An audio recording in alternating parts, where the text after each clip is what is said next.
Assalamualaikum warahmatullahi wabarakatuh. Kami dari kelompok studio analisis wilayah Kabupaten Pemalang 1 akan mempresentasikan hasil analisis dan diskusi kami selama semester ini. Kelompok kami terdiri dari Ana Della Gafrisia, Benediktus Arvin, Lena Kurnia, Adi Kararidar, Navi Ardika, dan Rizkia Herdayanti. Dalam presentasi ini kami akan menayangkan tentang selayang pandang, analisis struktur ruang, analisis pola ruang, neraca sumber daya alam, dan isu-isu strategis di Kabupaten Pemalang. Kabupaten Pemalang merupakan salah satu kabupaten di Provinsi Jawa Tengah yang terdiri dari 14 kecamatan dan 222 kelurahan dengan luas wilayah 1.115,3 km persegi. Kabupaten Pemalang memiliki penduduk 1.302.800 jiwa. Selanjutnya saya akan mempresentasikan tentang analisis struktur ruang. Pada agregasi permukiman, terdapat 10 titik simpul permukiman perkotaan. Agregasi permukiman di Kabupaten Pemalang memiliki pola acak, yaitu tersebar tidak merata. Pada agregasi fasilitas dilakukan analisis kernel yang menunjukkan bahwa pengelompokan sarana dan prasarana berada di sisi utara. Pada analisis aksesibilitas didominasi sekitar jalan koridor utama. Pada analisis mobilitas menunjukkan hasil sebesar 0,806 yang berarti mobilitas di Kabupaten Pemalang sudah efisien.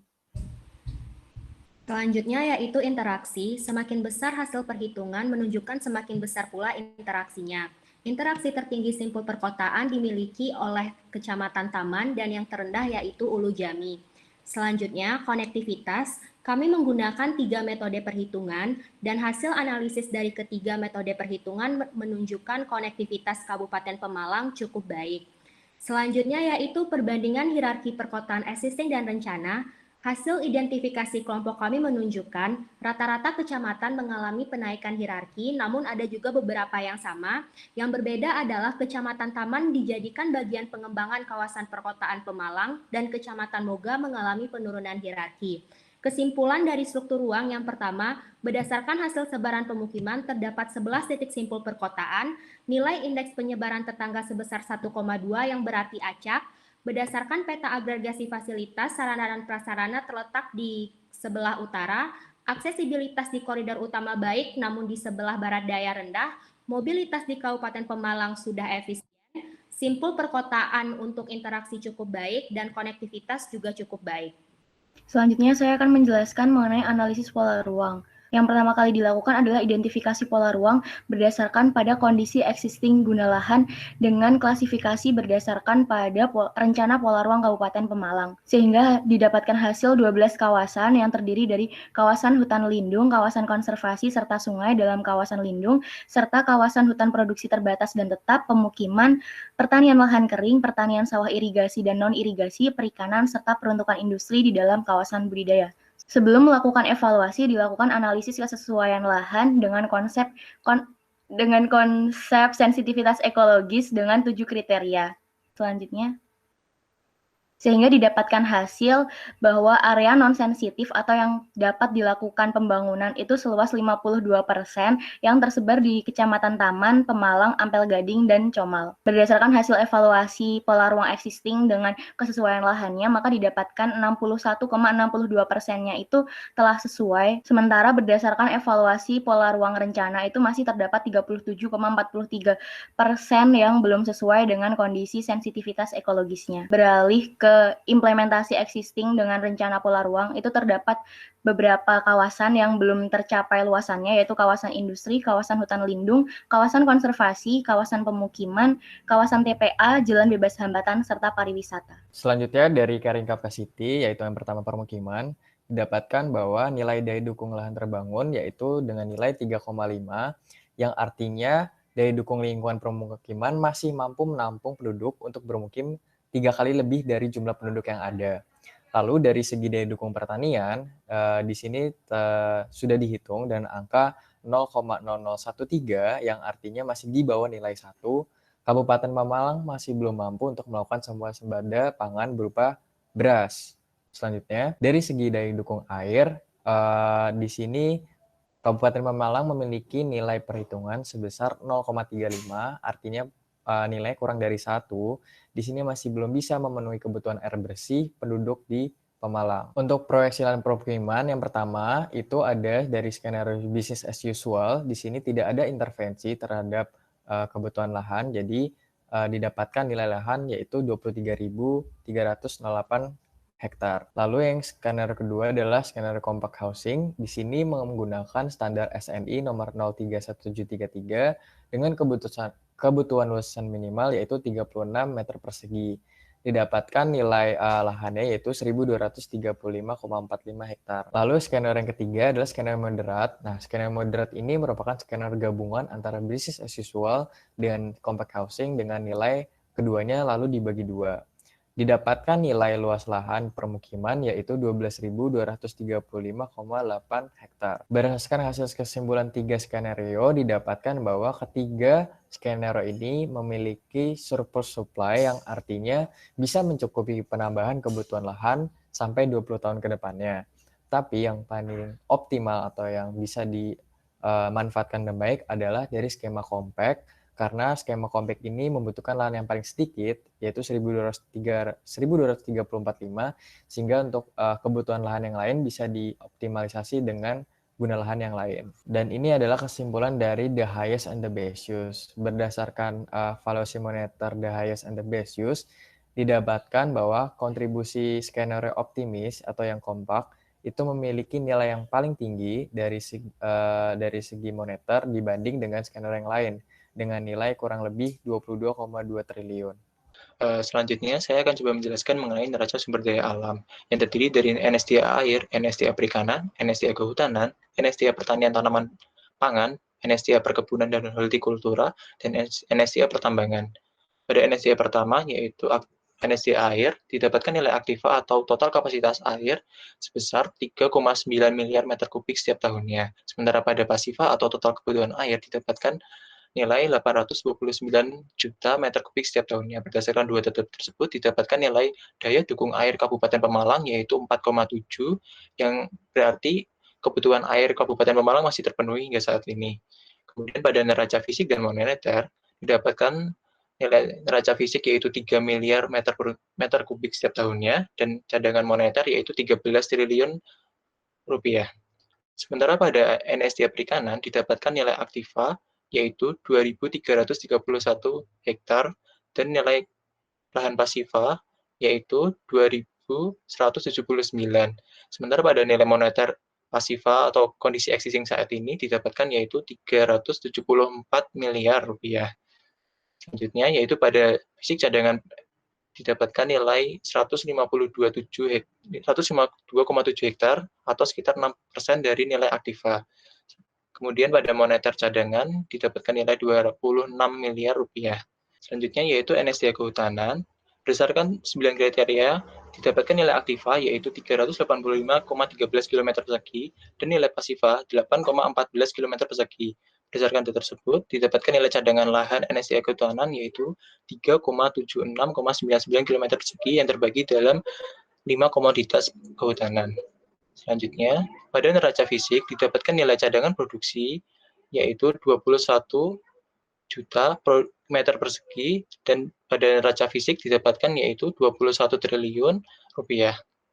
Selanjutnya, pada NSDA pertanian tanaman pangan didapatkan nilai aktiva yaitu 72.846 hektar dan nilai pasiva yaitu 35.334 hektar, sehingga didapatkan nilai cadangan yaitu 37.496.000 hektar. Sementara pada neraca fisik didapatkan nilai cadangan produksi yaitu 734.000 ton dan pada neraca moneter yaitu 6 triliun rupiah. Kemudian pada analisis komoditas unggulan, Kabupaten Pemalang memiliki komoditas pertanian pangan unggulan yaitu padi. Untuk sumber daya alam perkebunan, lahan potensial yang dimiliki oleh Kabupaten Pemalang adalah 17.576 hektar.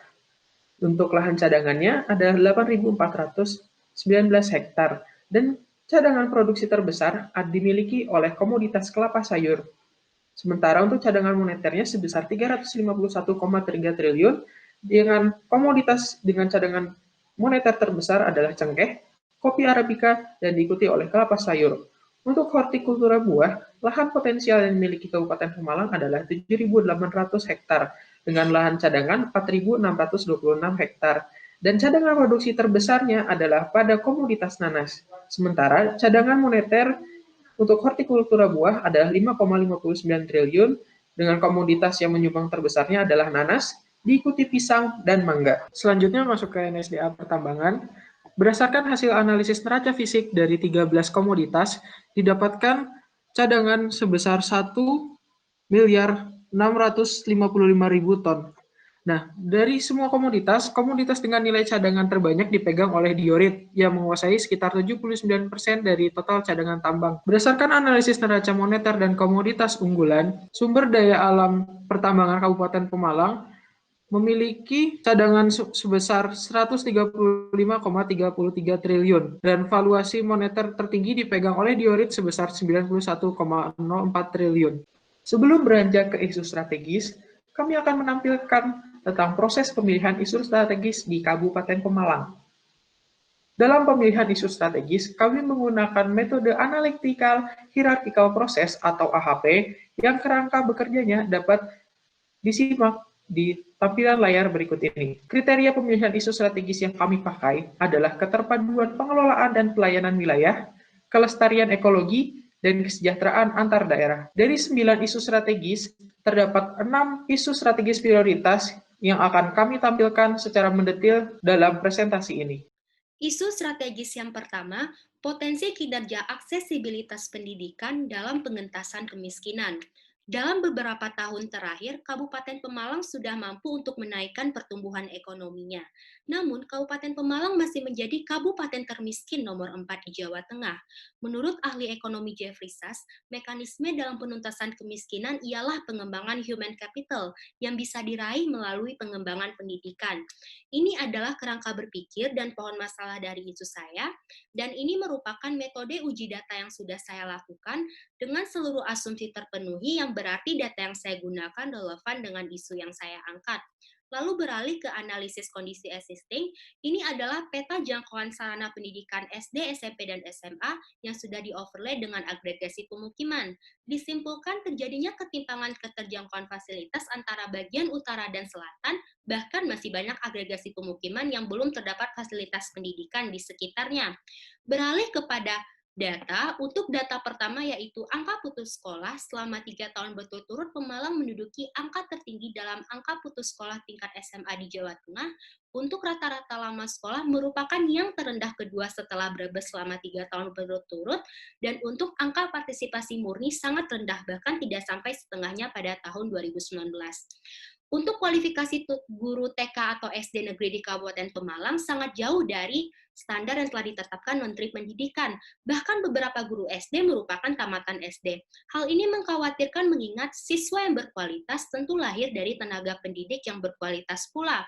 Rendahnya tingkat pendidikan merupakan lingkaran setan yang tidak berujung dalam penyebab utama kemiskinan. Dengan berbagai permasalahan berikut, maka tidak heran daya saing SDM dan kualitas SDM Pemalang rendah, yang menyebabkan ancaman pengangguran tinggi dan pilihan lainnya bekerja pada sektor informal dengan penghasilan yang kecil. Pernyataan tersebut didukung oleh data, tamatan pendidikan pekerjaan didominasi oleh sekolah dasar dan jenis sektor pekerjaan didominasi oleh sektor pertanian dan kehutanan. Lalu apa outputnya? Seperti yang sudah kita ketahui, yaitu kemiskinan. Selama 5 tahun terakhir, posisi Pemalang masih terus berada di posisi 5 besar dengan kabupaten yang memiliki angka kemiskinan tertinggi. Untuk IPM sendiri berada di nomor 3 terendah di Jawa Tengah. Lalu, apa rekomendasi yang bisa saya berikan untuk menyelesaikan berbagai macam permasalahan tersebut? Yang pertama, melakukan pemerataan infrastruktur pendidikan di Kabupaten Pemalang untuk meningkatkan aksesibilitas. Yang kedua, optimalisasi sumber daya manusia, khususnya tenaga pengajar. Dan yang ketiga, meningkatkan kesadaran masyarakat tentang pentingnya pendidikan. Untuk lebih jelasnya, terlihat di pohon tujuan yang sudah saya buat. Sekian dan terima kasih. Selanjutnya saya akan menjelaskan isu strategis di mana judulnya sudah tertera pada layar. Lalu dari segi pendahuluan, Tol Trans Jawa merupakan proyek strategis nasional yang diusung untuk mempercepat pertumbuhan ekonomi di Pulau Jawa. Secara khusus, Kabupaten Pemalang ini sudah menduduki peringkat 2 dari segi pertumbuhan ekonomi di Eks-Karesidenan Pemalang. Dan sektor perdagangan merupakan sektor yang paling besar di dalam kontribusi PDRB. Lalu di sini ada kerangka berpikir, lalu di sini juga ada kontribusi masalah, Lalu di sini saya mencoba untuk mengaitkan antara root problem dan core problem dengan metode regresi, di mana variabel dependennya itu adalah PDRB per kapita Kabupaten Pemalang. Dengan variabel independen itu data keterjangkauan, kontribusi PDRB per kecamatan, dan keluarga sejahtera. Didapatkan hasil nilai korelasi yaitu 0,8 yang artinya variabel independen dengan dependennya memiliki sumbangsi yang sangat besar atau saling terkait. Lalu dari segi potensi, kawasan strategis sudah tidak lagi berada di wilayah utara, namun sudah bergerak ke wilayah tengah dan selatan. Lalu dari segi PDRB ADAK, sektor perdagangan paling berkontribusi yaitu adalah industri pengolahan, perikanan, pertanian, dan perdagangan besar. Lalu dari segi tenaga kerja, sektor perdagangan sudah memasok 74% tenaga kerja dari seluruh totalnya di Kabupaten Pemalang dengan nilai LQ unggulan yaitu pertanian dan perdagangan besar. Di sini ada NSDA buah, di mana NSDA existing itu valuation moneternya mencapai 3,9 triliun dengan komoditas yang paling unggul yaitu adalah nanas dengan nilai 1,98 triliun. Begitu juga dengan cadangannya. Lalu dari segi NSDA sayur, cengkeh merupakan komoditas dengan nilai valuation moneter paling tinggi dengan kopi Arabica yang paling potensial karena sudah diminati di Australia dan Korea Selatan. Lalu untuk pemanfaatan tol Trans Jawa sendiri, menurut penelitian di Tol Cipularang, dengan adanya tol ini bisa menghemat biaya produksi dari suatu komoditas yang tertera pada tabel di berikut. Lalu dari proyeksi PDRB sendiri, sektor perdagangan yang adalah paling unggul di 2039. Lalu dari segi permasalahan, terlihat pada layar, dari segi simpul transportasi dan sarana jalan, memang masih timpang antara utara dan selatan. Begitu pula dengan sarana niaga dan pasar. Hal ini bisa terjadi karena adanya ketimbangan antara infrastruktur di utara dan selatan yang harus dikembangkan dan harus diperbaiki. Supaya apa? Supaya tol Trans Jawa ini bisa dimaksimalkan dengan potensi-potensi yang ada di wilayah selatan Pemalang. Dilihat dari tabel interaksi antar wilayah, untuk saat ini kondisi existing ranking 1-5 masih berada memusat atau di utara Pemalang. Terus untuk tenaga kerja sendiri, tentunya dengan adanya sektor tol Trans Jawa ini akan meningkatkan aglomerasi ekonomi yang tentunya akan menyerap tenaga kerja yang lebih banyak. Untuk sektor ekonomi sendiri, di sini adanya ketimbangan di mana wilayah utara itu kontribusinya mencapai 7-14%, berbanding terbalik dengan selatan yang hanya 2-6%. Untuk tabel SWOT, dan ini adalah rekomendasi yang bisa diberikan, yaitu dengan adanya akses-akses menuju kawasan strategis, penambahan jalan baru, peningkatan status jalan menjadi interlinear kolektor menjadi primer, dan rekomendasi lainnya. Di sini saya akan menjelaskan mengenai pengaruh dari rendahnya kesejahteraan masyarakat dan ketidaksiapan lingkungan terhadap munculnya pemukiman kumuh di perkotaan Pemalang. Pemukiman kumuh kerap kali dijumpai di perkotaan karena sebagai pusat dari segala kegiatan sehingga mendorong orang-orang untuk bermukim di situ. Di kasus ini saya menggunakan 4 variabel. Yang pertama, kepadatan penduduk, jumlah keluarga prasejahtera, jumlah penduduk dengan pendidikan rendah, serta jumlah penduduk buang air besar sembarangan. Sehingga semua asumsi terpenuhi dan dapat disimpulkan bahwa pemukiman kumuh di perkotaan Pemalang disebabkan oleh 4 variabel tersebut. Lebih rincinya lagi, fasilitas jalan, transportasi, perdagangan, kesehatan, pendidikan, telekomunikasi, drainase, serta listrik masih cenderung memusat di perkotaan, sehingga kepadatan penduduknya pun lebih tinggi, namun tidak disertai dengan kesiapan elemen dasar perumahan. Yang pertama, drainase, di mana belum semua terhubung dengan sistem perkotaan, belum terpelihara secara rutin, serta kualitas konstruksi yang belum sepenuhnya baik. Yang kedua adalah belum semua sampah dapat terangkut karena kapasitas armadanya masih minim, serta diperparah oleh masyarakat yang masih membuang sampah di sungai. Berikutnya adalah belum semua keluarga memiliki fasilitas buang air besar sehingga terdapat beberapa yang buang air besar sembarangan. Hal tersebut lebih tinggi di area perkotaan. Serta yang terakhir adalah ketersediaan akses aman air minum baru mencapai 23,91%. Tidak hanya dari ketidaksiapan elemen dasar perumahan, tapi juga dari kualitas sumber daya manusia yang masih rendah, yaitu rata-rata lama sekolah 6,41 tahun atau lebih dari 50% penduduk perkotaan itu tidak bersekolah atau hanya tamatan SD, sehingga berdampak pada tingginya angka pengangguran serta rendahnya pendapatan per kapita. Ketiga hal tersebut memicu timbulnya kemiskinan yang cenderung berada di perkotaan serta berpengaruh terhadap kemampuan masyarakat untuk mengakses rumah yang layak huni, di mana persentase tidak layak huni masih tinggi yaitu 5,46% serta diperparah oleh beberapa masyarakat yang tidak memiliki IMB atau surat-surat yang diakui pemerintah sebagai dasar dalam penanganan pemukiman. Yang dampak dari pemukiman kumuh adalah penurunan kualitas air sungai, di mana saat ini telah melebihi ambang batas meskipun penggunaannya tidak sebagai sumber air minum. Yang kedua adalah potensi terhadap banjir, di mana saat ini pun perkotaan Pemalang telah menjadi area dengan banyak kasus banjir. Serta ketiga adalah penyakit berbasis lingkungan, di mana DBD angka kematiannya jauh lebih tinggi dari provinsi, diare dan stunting yang tinggi pula, sehingga menjadikan Pemalang sebagai prioritas penanganan stunting. sehingga dapat disimpulkan bahwa pemukiman kumuh di Pemalang disebabkan oleh agregasi fasilitas di pusat kota sehingga kepadatan penduduknya lebih tinggi, namun tidak disertai dengan kesiapan elemen dasar perumahan dan kualitas sumber daya masyarakat yang mumpuni. Rekomendasi yang dapat diberikan adalah membangun fasilitas buang air besar, meningkatkan kapasitas pengangkutan sampah, serta kesadaran masyarakat untuk tidak lagi membuang sampah di sungai, memperluas jangkauan pelayanan air bersih, meningkatkan kesadaran masyarakat untuk melanjutkan pendidikan ke tingkat yang lebih tinggi, melakukan penanganan pemukiman dengan tetap melibatkan masyarakat untuk menjaga keberlanjutan dari penanganan, serta memperbaiki akses yang selama ini di bagian selatan masih lebih minim dibandingkan utara. Isu strategi selanjutnya yaitu peningkatan kebutuhan air bersih, tantangan penyediaan kualitas dan kuantitas air di Kabupaten Pemalang. Latar belakang daripada isu ini yaitu adanya kecenderungan penurunan kondisi air di Kabupaten Pemalang, baik itu secara kuantitas maupun kualitas. Sementara pada analisis supply dan demand diketahui kebutuhan air bersih di Kabupaten Pemalang mencapai 829 juta meter kubik pada tahun 2019.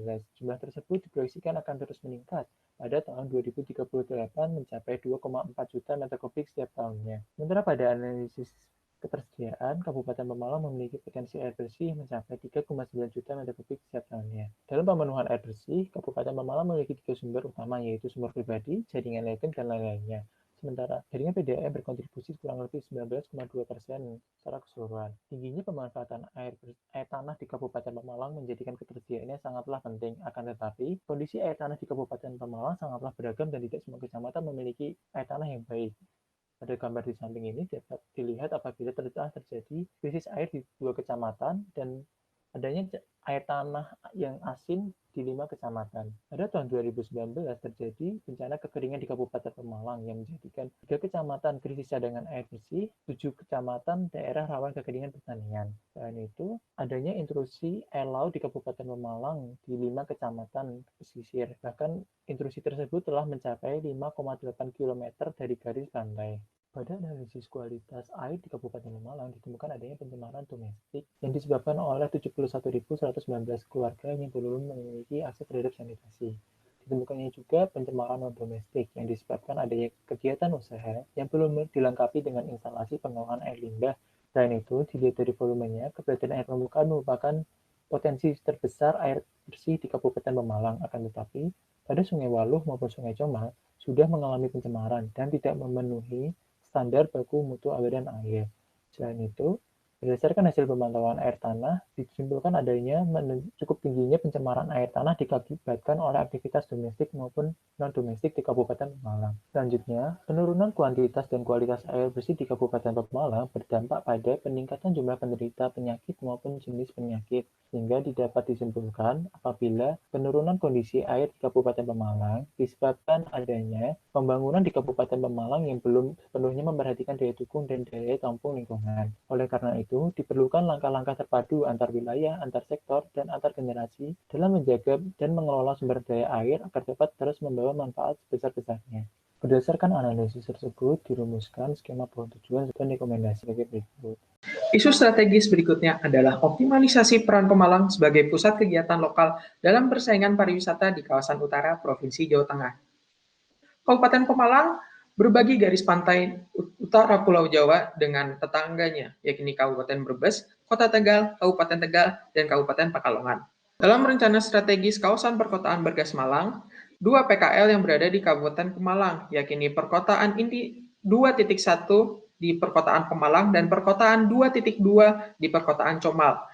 Lokasinya yang berdampingan menunjukkan adanya potensi peleburan 2 inti perkotaan menjadi 1 inti perkotaan yang lebih besar dan memiliki skala layanan yang lebih besar pula. Berikut adalah arah kebijakan dalam dokumen RTR Kawasan Strategis Provinsi Kawasan Perkotaan Bergas Malang tahun 2016-2036 yang menunjukkan arah kebijakan yang dimiliki PKL Perkotaan Pemalang dan PKL Perkotaan Comal.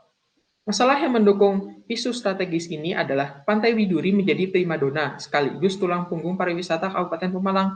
Tentunya hal ini tidak baik untuk persaingan pariwisata yang dimiliki oleh Kabupaten Pemalang. Kabupaten Pemalang harus memiliki alternatif lain sebagai primadona dan juga tulang punggung baru bagi pariwisatanya. Hal ini juga berkaitan dengan sensitivitas lahan, di mana lokasi Pantai Widuri berada di lahan yang sensitif dan diperlukan penanganan khusus untuk kegiatan pariwisata.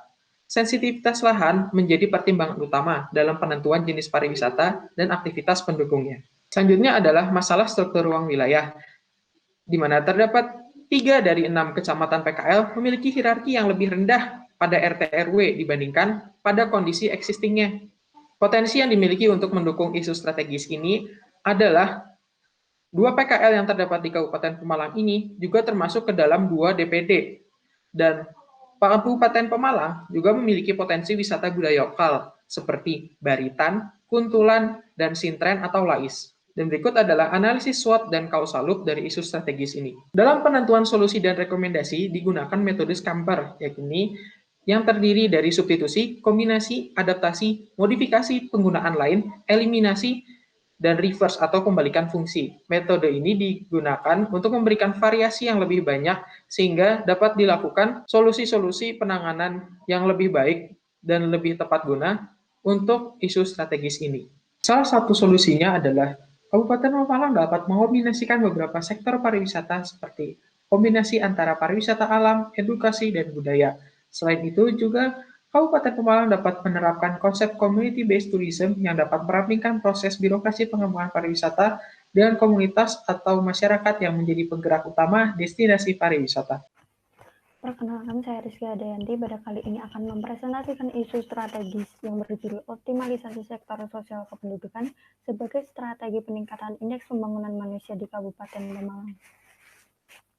Indeks pembangunan manusia memiliki beberapa komponen seperti usia harapan hidup, angka harapan hidup, rata-rata lama sekolah, harapan lama sekolah, dan pengeluaran per kapita. Dari tahun 2015 sampai dengan 2019, jumlah penduduk di Kabupaten Pemalang terus mengalami peningkatan dengan jumlah mencapai 1.302.800 jiwa. Angka harapan hidup di Kabupaten Pemalang terus mengalami peningkatan walaupun masih rendah dibandingkan dengan angka harapan hidup di Provinsi Jawa Tengah, yaitu sebesar 32,22. Rata-rata lama sekolah di Kabupaten Pemalang masih sangat rendah, yaitu 6,41 tahun jika dibandingkan dengan Provinsi Jawa Tengah yang mencapai 7,53.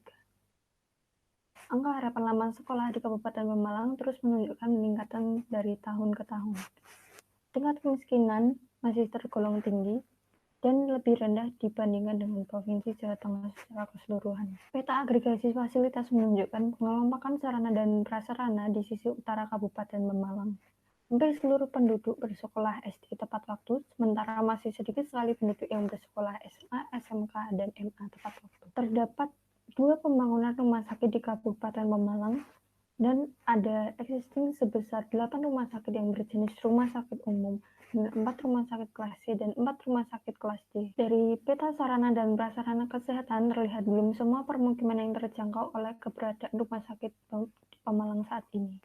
Indeks pembangunan manusia pada tahun 2019 sebesar 66,32, pada tahun 2018 sebesar 65,67, dan tahun 2017 sebesar 65,04, yang berarti lebih rendah daripada IPM di Provinsi Jawa Tengah tahun 2019 yang mencapai angka 71,73.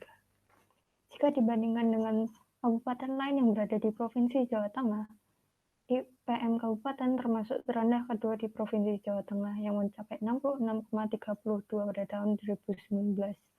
Jika berada di bawah 70 poin, maka termasuk rendah. Kesimpulannya, Kabupaten Pemalang memiliki potensi untuk meningkatkan indeks pembangunan manusia dilihat dari pertumbuhannya yang meningkat dari tahun ke tahun. Semakin berkembangnya teknologi dan infrastruktur seperti pendidikan dan kesehatan dapat digunakan untuk meningkatkan indeks pembangunan manusia. Program-program pengembangan masyarakat harus terus dijalankan dan dievaluasi. Sekian, terima kasih.